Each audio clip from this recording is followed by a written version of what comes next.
ವಿರಾಜಪೇಟೆಯ ಮುತ್ತಪ್ಪನ್ ಮಲಯಾಳಿ ಸಮಾಜ ಹಾಗೂ ಸಹೃದಯರ ಸಹಕಾರದಲ್ಲಿ ವಿರಾಜಪೇಟೆಯ ಚೈತನ್ಯ ಮಠಪುರ ಮುತ್ತಪ್ಪ ದೇವಸ್ಥಾನಕ್ಕೆ 1,20,000 ವೆಚ್ಚದಲ್ಲಿ ನಿರ್ಮಾಣ ಮಾಡಿದ ಅನ್ನಶೇಖರಣಾ ಮಂಚವನ್ನು ನೀಡಲಾಯಿತು.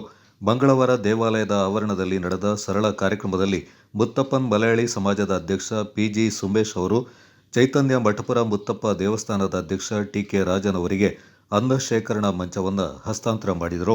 ಈ ಸಂದರ್ಭ ಮುತ್ತಪ್ಪನ್ ಮಲಯಾಳಿ ಸಮಾಜದ ಸದಸ್ಯರು, ಚೈತನ್ಯ ಮಠಪುರ ಮುತ್ತಪ್ಪ ದೇವಸ್ಥಾನದ ಆಡಳಿತ ಮಂಡಳಿಯವರು ಪಾಲ್ಗೊಂಡಿದ್ದರು.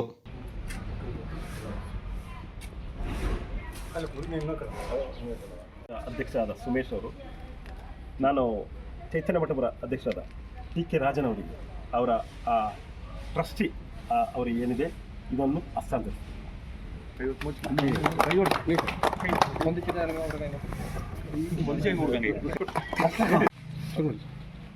ವಿರಾಜಪೇಟೆಯ ಸರ್ವರಿಗೂ ನಮಸ್ಕಾರ.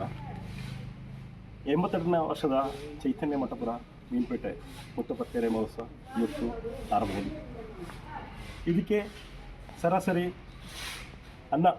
ಅನ್ನಪ್ರಸಾದಕ್ಕೆ 8ರಿಂದ 10 ಕ್ವಿಂಟಲ್ ಅಕ್ಕಿಯ ಅನ್ನಪ್ರಸಾದಲಾಗುತ್ತದೆ. ಅದಕ್ಕೆ ಅನುಕೂಲವಾಗಿರುವ ಒಂದು ಸ್ಟೀಲ್ನ ಮಂಚ ಶ್ರೀ ಮುತ್ತಪ್ಪ ಮಲಯಾಳಿ ಸಮಾಜ ವತಿಯಿಂದ ಹಾಗೂ ನನ್ನ ಸ್ವಲ್ಪ ಆತ್ಮೀಯರು ಕೈ ಜೋಡಿಸಿದ್ದಕ್ಕೆ ನಾವು ಇದನ್ನು ಈ ಮುತ್ತಪ್ಪ ದೇವಸ್ಥಾನದ ಕಮಿಟಿ ಅಂಗಗಳಿಗೆ ನಾವು ಇದನ್ನು ಹಸ್ತಾಂತರ. ಅದೇ ರೀತಿ ಸರ್ವ ಭಕ್ತಾದಿಗಳು ನಿಮ್ಮ ಕುಟುಂಬ ಸಮೇತ ಬಂದು ಈ 3 ದಿನ ನಡೆಯುವ ನಮ್ಮ ತೆರೆ ಮಹೋತ್ಸವಕ್ಕೆ ಬಂದು ದೇವರ ಅನುಗ್ರಹ ಮತ್ತು ತೀರ್ಥ ಪ್ರಸಾದವನ್ನು ಸ್ವೀಕರಿಸುವಾಗಿ ತಮ್ಮಲ್ಲಿ ಎಲ್ಲರಿಗೂ